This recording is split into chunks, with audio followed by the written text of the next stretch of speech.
अब शुरू करेंगे हमारा खास कार्यक्रम रिपोर्टर लाइव। देश से लेकर दुनिया तक राजनीति के गलियारों की हर खबर, हर उस बड़ी खबर पर हमारी पैनी नजर। हमारे इस कार्यक्रम में शहर शहर से रिपोर्टर जुड़ेंगे जिनसे हम बड़ी खबरों पर अपडेट लेंगे। यूपी से हमारे स्टेट हेड राघवेंद्र प्रताप सिंह हमारे साथ जुड़ गए हैं। इसके अलावा जम्मू श्रीनगर से अजहर हुसैन हमारे संवाददाता हमारे साथ जुड़ गए हैं। सबसे पहले आपके पास आते हुए राघवेंद्र, क्या कुछ जानकारी है, क्या अपडेट है आज? बिल्कुल सोनिया, उत्तर प्रदेश की खास खबरों की बात कर लें तो मुख्यमंत्री योगी आदित्यनाथ आज गोरखपुर दौरे पे हैं। वहाँ पे विधि विज्ञान प्रयोगशाला की करोड़ों की योजना का सौगात गोरखपुर वासियों को देंगे। इसके बाद मुख्यमंत्री योगी आदित्यनाथ का आज दोपहर में 2:30 बजे अयोध्या दौरा है। चूँकि 25 नवंबर को पताका शिखा जो बना हुआ है अयोध्या राम मंदिर का, उसका उद्घाटन होना है। पीएम मोदी भी उस कार्यक्रम में आ रहे हैं। संघ प्रमुख मोहन भागवत का भी कार्यक्रम वहाँ पे लगा हुआ है। तो उसके तैयारियों को लेकर और अयोध्या के विकास के लिए अन्य जो योजनाएं हैं उसका करोड़ों की सौगात भी देते हुए मुख्यमंत्री योगी आदित्यनाथ देखे जाएंगे। गोरखपुर में आज उन्होंने जनता दर्शन भी लगाया था। वहां पे तमाम लोगों की समस्याओं को सुना, उनके निराकरण के आदेश दिए अधिकारियों को। इसके अलावा गौ सेवा करते हुए देखे गए, मोर को दूध पिलाते हुए। तो एक तरह से कहा जा सकता है कि मुख्यमंत्री का जो एक वात्सल्य प्रेम है जो छोटे बच्चों के साथ पशु पक्षियों और गौ सेवा के प्रति रहता है, वो भी देखने को मिला। वहीं हम लखनऊ की बात कर लें तो जिस तरह दिल्ली में ब्लास्ट हुआ था उसकी जांच लखनऊ में भी बहुत तेज होती जा रही है और एटीएस की टीमें और एनआईए की टीमें लगातार जगह जगह छापेमारी कर रही हैं। लाल बाग के अलावा एरा मेडिकल कॉलेज है, वहाँ के डॉक्टर से भी पूछताछ की गई है। तो एक तरह से कहा जा सकता है कि दिल्ली बम ब्लास्ट धमाके की गूंज यूपी से लगातार कनेक्ट होते जा रहे हैं। कभी लखनऊ में, कभी आजमगढ़ में, कभी रायबरेली में, कभी आगरा में, कभी कानपुर में जिस तरह की गिरफ्तारियां हो रही हैं, जिस तरह की पूछताछ हो रही है, उसके तार एक के बाद एक बढ़ते जा रहे हैं। अब देखना होगा कि आखिर इनका जो मुख्य मकसद था केवल दिल्ली को दहलाने का था या दिल्ली के साथ साथ विभिन्न राज्यों में, जिसमें उत्तर प्रदेश भी शामिल है। चूँकि उत्तर प्रदेश के कुछ जनपद ऐसे हैं जो हमेशा हाई अलर्ट पर रहते हैं। उसमें काशी है, अयोध्या है, लखनऊ है, मथुरा है और विंध्याचल जो विंध्याचल धाम है मिर्ज़ापुर का, वो है। तो आतंकवाद के खिलाफ जो एक मुहिम है उसमें जिस तरह की छापेमारी चल रही है, कहा जा सकता है कि लखनऊ से अन्य गिरफ्तारियां भी हो सकती हैं। वहीं जो कांग्रेस नेता प्रमोद तिवारी है, आतंकवाद को लेकर, लाल किले की घटना को लेकर उनका भी बयान आया है कि आतंकवाद को पनाह नहीं दिया जा सकता, उसको जस्टिफाई नहीं किया जा सकता। आतंकवाद का कोई धर्म नहीं होता है, हमने बहुत कुछ खोया है और इसको एकदम जड़ से कुचल देने की ज़रूरत है। वहीं अखिलेश यादव की बात कर लें तो आजम खां की जिस तरह से फिर से जेल जाने की नौबत आ गई डबल पैन कार्ड मामले में, अब्दुल्ला आजम जो आजम खां के बेटे हैं उनको और आजम खां को 7 साल की जिस तरह एमपी एमएलए कोर्ट ने सज़ा सुनाई, उसके बाद से अखिलेश यादव का बयान आया। उनका आरोप है कि भारतीय जनता पार्टी जानबूझकर प्रताड़ित कर रही है और ये सत्ता का अहंकार है। वहीं भारतीय जनता पार्टी के नेताओं ने, प्रवक्ताओं ने अपनी प्रतिक्रिया दी कि जिस तरह से सत्ता में रहते हुए आजम खां ने उत्पात मचाया था डबल पैन के मामले में, आयकर की जिस तरह से उनको नोटिस मिली और विश्वविद्यालय के नाम पे जिस तरह जौहर विश्वविद्यालय के नाम पर उन्होंने अकुत संपदा बनाई, सरकारी ज़मीनों को लूटा, उसको एक एक करके सज़ा हो रही है और आजम खां को सारे सवालों का जवाब देना पड़ेगा। तो एक तरह से कहा जा सकता है आजम चूँकि माइनॉरिटी कोटे से आते हैं और उसके लेकर समाजवादी पार्टी चूँकि पीडीए की बात करती है और 2027 में उत्तर प्रदेश में विधानसभा का चुनाव होना है, तो भारतीय जनता पार्टी और समाजवादी पार्टी की तरफ से आरोप प्रत्यारोप चल रहे हैं। वहीं एसआईआर के मुद्दे पे भी लगातार अखिलेश यादव वोट डकैती, वोट चोरी की आरोप लगा रहे हैं और उनका कहना है कि हम ये चोरी नहीं होने देंगे और हमारा जो पीडीए प्रहरी है वो इस पर लगाम लगाने में सफल रहेगा। अब देखना होगा एसआईआर की प्रक्रिया के बाद 2027 में जब चुनाव होते हैं तो क्या समीकरण बनते हैं। वहीं हम बहुजन समाजवादी पार्टी की बात कर लें तो बहुजन समाजवादी पार्टी ने एकला चलो नीति पे आगे बढ़ गई है और लगातार एक के बाद एक पार्टी पदाधिकारियों के साथ जिस तरह से मायावती बैठकें ले रही हैं, कहा जा सकता है कि एक तरह से हाशिए में चली गई बहुजन समाजवादी पार्टी भी 2027 के विधानसभा चुनाव में पूरी तरह ताल ठोककर मैदान में उतर रही है। वहीं लखनऊ की बात कर लें तो नगर निगम में जिस तरह से जो मेयर हैं सुषमा खरगवाल और यहाँ पे गौरव दयाल जो यहाँ नगर आयुक्त हैं, उनके बीच का जो मनमुटाव है, आपसी जो एक तरह से कहा जाए कि कार्यों को लेकर या अन्य जनप्रतिनिधियों की बातें करें तो जिस तरह से सुषमा खरगवाल मेयर और नगर आयुक्त के बीच तनातनी है, आज 3 बजे फिर एक नगर विकास की बैठक आहूत की गई है। अब देखना होगा कि मेयर और नगर आयुक्त के बीच में जो कटुता, जो प्रतिद्वंदिता चल रही है उसमें कहाँ तक सुधार देखता है, क्योंकि जब तक सुधार नहीं होते हैं तब तक कहा जा सकता है कि विकास कार्यों में कहीं न कहीं से देरी होती है। वहीं एलडीए की बात कर लें तो एलडीए की तरफ से लगातार जो अवैध बिल्डिंगें हैं, अवैध अतिक्रमण हैं, उनको सील करने की प्रक्रिया अभी भी चल रही है। एलडीए ने 8 ऐसे भवनों को फिर से सील किया है जो अवैध तरीके से बनाए गए हैं। जी बिल्कुल सोनिया। राघवेंद्र, शहनवाज खान भी हमारे साथ जुड़े हैं दिल्ली से, हमारे संवाददाता। इसके अलावा प्रशांत शुक्ला, ब्यूरो चीफ, अयोध्या से हमारे साथ जुड़ गए हैं। आपसे भी जानकारी ले लेंगे, लेकिन उससे पहले अजहर, आपके पास आते हुए क्या कुछ जानकारी है, क्या अपडेट है आज ग्राउंड जीरो से?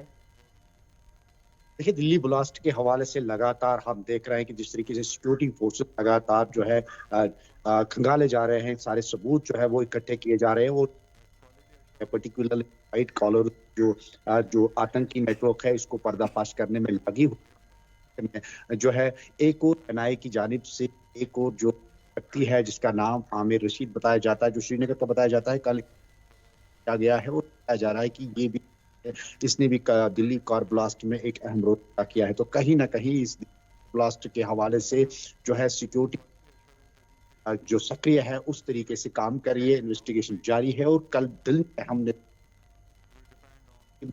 काफी सारे डॉक्टरों से जो है पूछताछ की गई और बाद में छोड़ा भी गया। और इसी तरीके से अगर हम देखेंगे कि फर्टिलाइजर डीलर बात छेड़ी और तलाशी की जा रही है, और कई एक फर्टिलाइजर डीलर्स को हिरासत में लिया गया और बाद में उनको भी छोड़ दिया गया। तो कहीं ना कहीं दिल्ली ब्लास्ट के बाद में सिक्योरिटी अलर्ट है और लगातार जो है वो तहकीकात जारी है।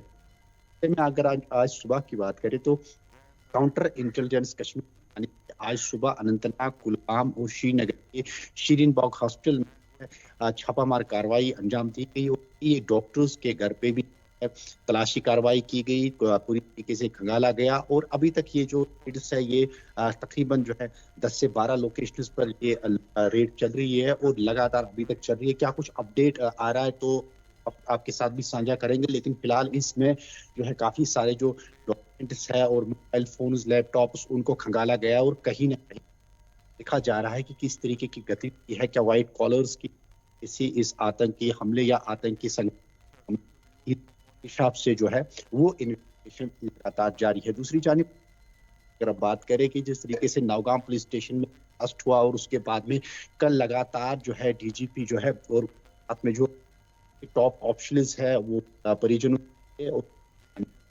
और यकीन आया कि पुलिस की जानिब से जो काम होगा और उसका भी ख्याल रखा जाएगा। तो कहीं ना कहीं वो पहले त्राल गए और त्राल के बाद में कुलगाम आए और जहां पे उन्होंने और यकीन आया कि उन पुलिस की जानिब से जो रिहेबिलिटेशन का प्रोग्राम है वो किया जाएगा। दूसरी जानिब से अगर हम भाजपा की बात करें तो भाजपा की जानिब से के 150 सालगिरह के मौके पे जो है जुम्मू में पद यात्रा जो है एक पद यात्रा निकाली गई, जिसमें जो निरीक्षण कर रहे थे वो राज्यसभा मेंबर सत्सात शर्मा और ठीक है अजहर, आपसे ज्यादा जानकारी ले लेंगे। आपकी आवाज ठीक से हम तक नहीं पहुंच पा रही है, बीच में कट कट आपकी आवाज हो रही है। और शहरवाज, आपके पास आते हुए क्या कुछ जानकारी है, क्या अपडेट है दिल्ली से आज की? और एक के बाद एक जैसे व्हाइट कॉलर मॉड्यूल्स के तार जुड़ते हुए पाए जा रहे हैं, नू से इसका कनेक्शन पाया जा रहा है। इसके अलावा जम्मू कश्मीर से कई लोग पकड़े गए हैं, वहां पर भी जांच जारी है। अभी क्या अपडेट है इस पर? देखिए सोनिया, जिस तरीके से लाल किला में ब्लास्ट के बाद से लगातार जो है, चाहे वो एनआईए हो, क्राइम ब्रांच हो, स्पेशल सेल हो, टीम जो है कड़ाई पे जांच कर रही है। जब तक जिस तरीके से अल्फला यूनिवर्सिटी का नाम आया उसके बाद से वहां पर क्राइम ब्रांच और स्पेशल सेल की टीम लगातार वहां पर रेड कर रही है। मगर तड़के आज सुबह 5 बजे ईडी की टीम जो है अल्फला यूनिवर्सिटी का जो ऑफिस है उखला में, और उनके छोटे भाई जो है उखला हेड में मसूद सिद्दीकी रहते हैं, और साहिल बाग में जो 2 फ्लैट है वहाँ किराएदार रहते हैं, वहां पर भी पूछताछ ईडी की टीम कर रही है। मगर आपको बता दें, जिस तरीके से ब्लास्ट के तीसरे दिन जो है प्रधानमंत्री मोदी जो है एलएनटी हॉस्पिटल गए थे, उनसे हालचाल लिए, अमित शाह गए, दिल्ली की मुख्यमंत्री मिले, और आपको बता दें मगर कल 2 और की डेट हो चुकी है।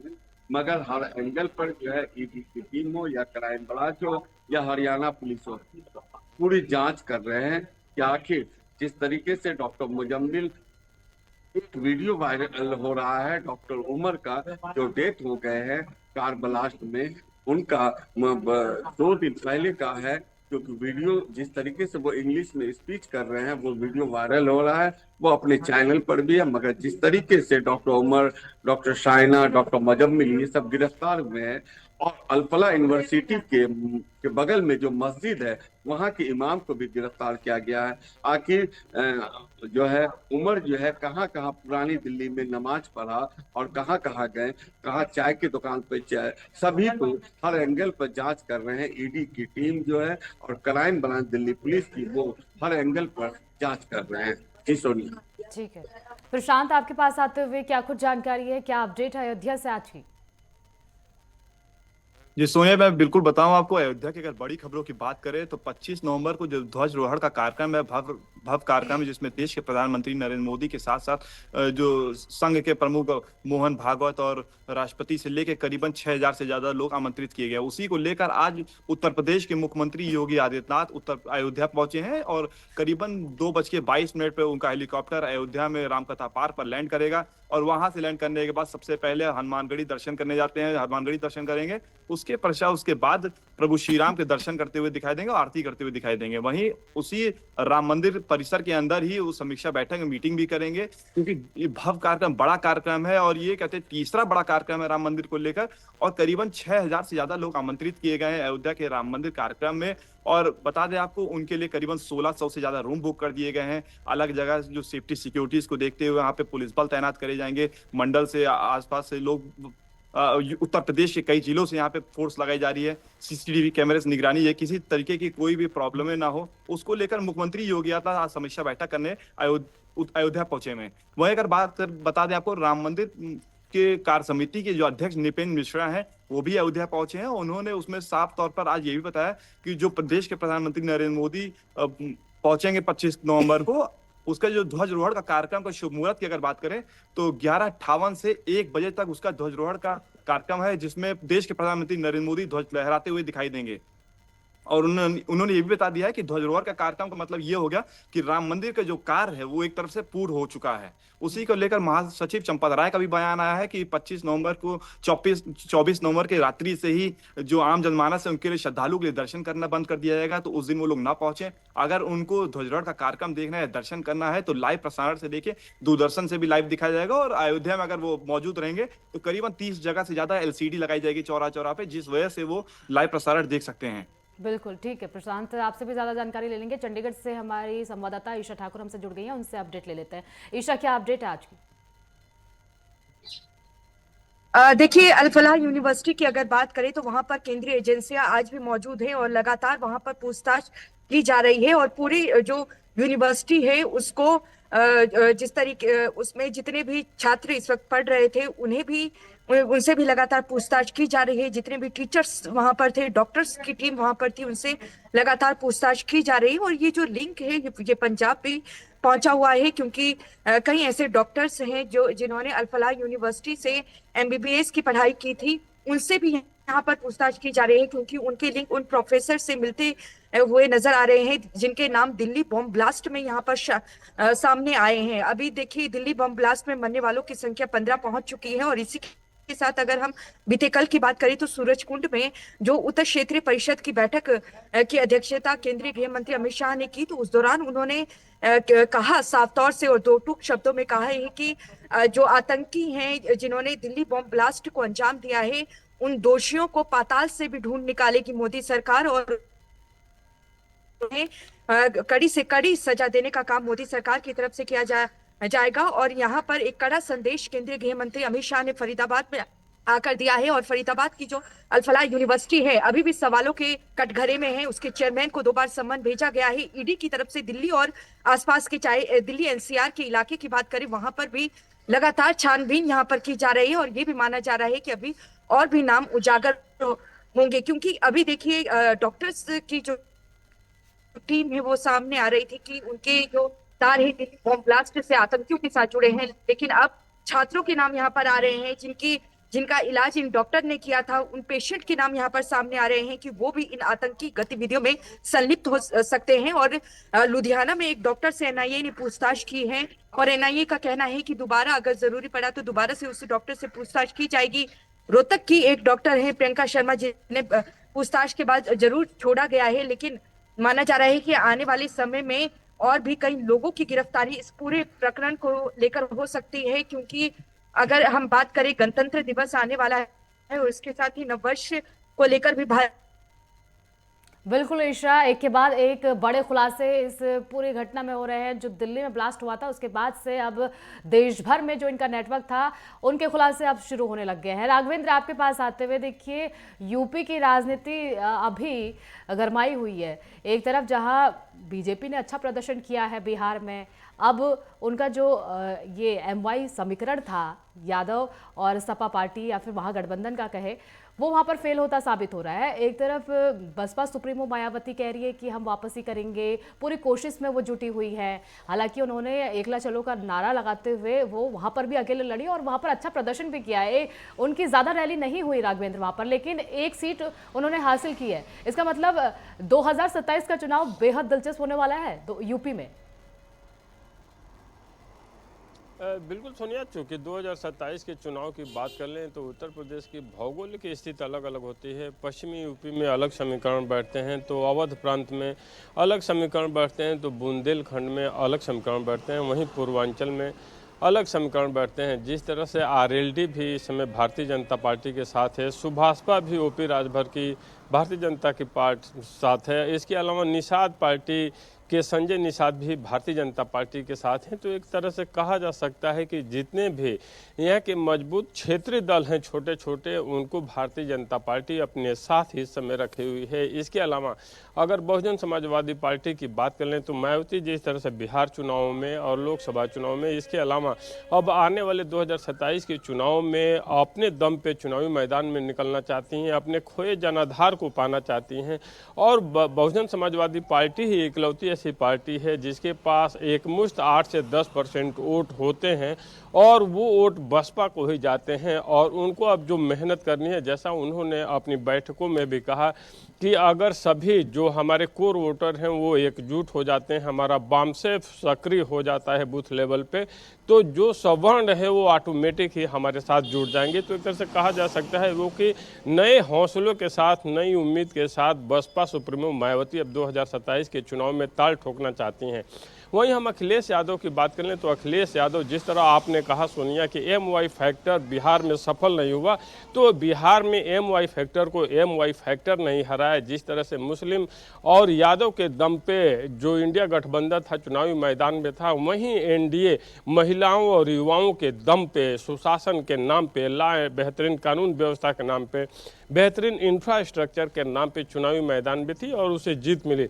और उत्तर प्रदेश की बात कर लें तो 2 बार से जिस तरह से योगी आदित्यनाथ की सरकार यहाँ चल रही है, अपराधियों माफियाओं पे जिस तरह से यहाँ पे कार्रवाइयाँ हुई हैं और उनके कब्जे से जो ज़मीनें मुक्त कराई गई, उन पे गरीबों को आवास जिस तरह से दिया गया है, जिस तरह से यहाँ सर्वाधिक मेडिकल कॉलेज बनाने का काम किया गया, जिस तरह सर्वाधिक एक्सप्रेसवे बनाने का काम किया गया, जिस तरह सर्वाधिक एयरपोर्ट बनाने का काम किया गया, फिल्म सिटी का निर्माण किया गया, जिस तरह से यहाँ पे बेहतरीन कानून व्यवस्था के साथ साथ 1 ट्रिलियन इकानमी की अर्थव्यवस्था बनाने का प्रयास सीएम योगी आदित्यनाथ द्वारा किया गया। और जिस तरह अभी एक दिन पहले हम लोगों ने देखा देश के रक्षा मंत्री राजनाथ सिंह लखनऊ में थे और किस तरह उन्होंने कहा कि एक बेहतरीन कानून व्यवस्था का मॉडल योगी आदित्यनाथ ने यहाँ स्थापित किया है।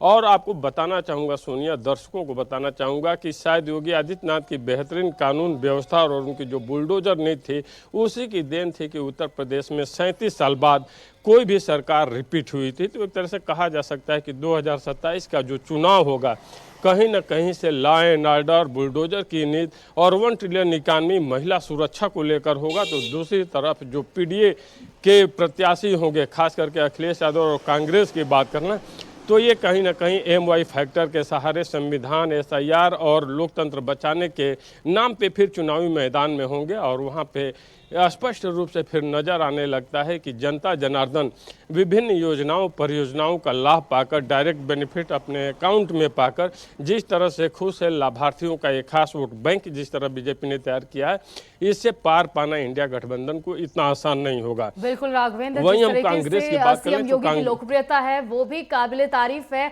और जहां पर भी उन्होंने रैली की थी बिहार में ज्यादातर सीटें वहां पर एनडीए के पक्ष में भी आती हुई नजर आई। अजहर, आपके पास आते हुए देखिए, जम्मू कश्मीर की राजनीति भी खुद ठीक सी नजर नहीं आ रही है इन दिनों। बडगाम में जिस तरीके से एनसी चुनाव हारी, उसके बाद ये सवाल उठ रहे हैं कि बडगाम की सीट जब उमर अब्दुल्ला ने जीती थी तो फिर वो जीत क्यों नहीं पाए, पीडीपी वहां पर बाजी मार गई, और जो राहुल के साथ उनकी नाराजगी चल रही थी वो अब किस तरह की आगे जाकर क्या मोड़ साबित हो सकता है, क्योंकि एनसी अभी मुश्किलों से गुजर रही है वहां पर भी।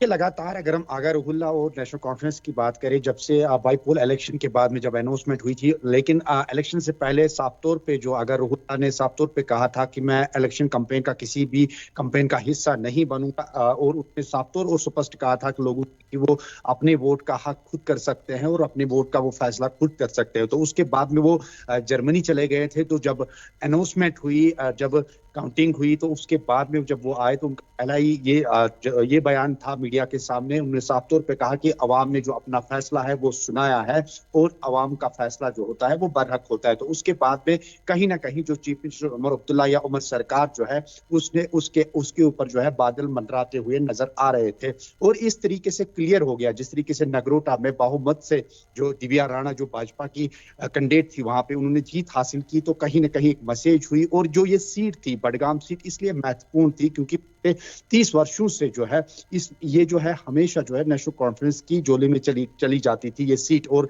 लास्ट जब 24 में इलेक्शन हुआ था तो यहाँ से चीफ मिनिस्टर जीत के गए थे, और उन्होंने फिर जब चीफ मिनिस्टर बने तो उन्होंने यहाँ से इस्तीफा दिया था। 1 साल से ये खाली पड़ी थी, और बाद में जब यहाँ पे इलेक्शन होते हैं तो यहाँ से पीडीपी जीत मार लेती है। तो कहीं ना कहीं जब जीत के बाद में जब पोस्टर भी जो पीडीपी के जो जश्न में जो आगा रुहुल्ला के जो पोस्टर थे वो सामने आ गए, जिसमें जो deputy chief minister Surendra Chaudhary ने कहा था कि कौन आगा कैसा आगा, क्योंकि इस बार जब मैदान में थे पीडीपी ने भी आगा सामने लाया था और नेशनल कॉन्फ्रेंस ने भी आगा खानदान से ही अपने कैंडिडेट को खड़ा किया था। इसी तरीके से अपनी पार्टी ने भी आगा खानदान से ही अपने कैंडिडेट को खड़ा किया था। कहीं ना कहीं आगा एनसी की मुश्किलें बढ़ती जा रही है। अब देखना होगा कि कैसे अब एनसी अपना रास्ता साफ करती है। ईशा, आपके पास आते हुए देखिए, अभी 25 नवंबर को वहां पर पीएम मोदी का आगमन है और तेग बहादुर का शहीदी दिवस है। वहाँ पर क्या कुछ तैयारियां अभी चल रही हैं,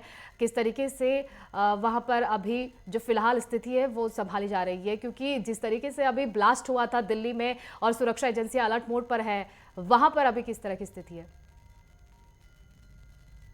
बिल्कुल, देखिए फरीदाबाद में ही अल फलाह यूनिवर्सिटी है जहां से जितने भी ये डॉक्टर्स हैं जिनके आतंकी कनेक्शन हैं उन्हें पकड़ा गया था, और अल फलाह यूनिवर्सिटी से ही कई गोला बारूद की बरामदगी हुई थी, आरडीएक्स की बरामदगी हुई थी, करीब 3000 किलो आरडीएक्स की बरामदगी अल फलाह यूनिवर्सिटी से ही हुई थी। और उसी के पास ही सूरजकुंड पड़ता है और वहां पर केंद्रीय गृह मंत्री अमित शाह बीते कल पहुंचे थे। उत्तर क्षेत्रीय परिषद की उन्होंने बैठक वहां पर ली और 2 टूक शब्दों में कहा है कि किसी भी आतंकी को बख्शा नहीं जाएगा और दिल्ली बॉम्ब ब्लास्ट के दोषियों को कड़ी सजा दी जाएगी और पाताल से भी खोज कर उन्हें निकाला जाएगा।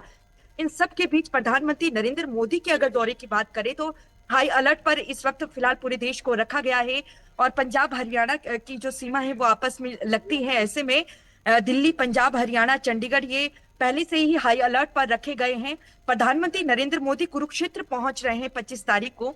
श्री गुरु तेग बहादुर जी का जो शहीदी दिवस है 350वां, ये पंजाब में भी भव्य तरीके से मनाया जा रहा है। और साथ ही साथ अगर हरियाणा सरकार की बात करें तो 1 नवंबर से हरियाणा सरकार भी इसे भव्य तरीके से मना रही है और 25 तारीख को आखिरी दिन होगा इस शहीदी पर्व को मनाने का। और इस दौरान प्रधानमंत्री नरेंद्र मोदी हरियाणा पहुंचेंगे और उनकी सुरक्षा को लेकर कड़े इंतजाम पहले से ही कर दिए गए हैं। बिल्कुल ईशा, 25 नवंबर को अयोध्या में ध्वज भी फहराया जाएगा पीएम मोदी के द्वारा और इसी दिन तेग बहादुर जी की शहीदी दिवस पर भी वो शिरकत करेंगे। तो भव्य कार्यक्रमों का आयोजन उस दिन देश में किया गया है। बहुत बहुत शुक्रिया आप सभी का इन तमाम जानकारी को हमारे साथ साझा करने के लिए।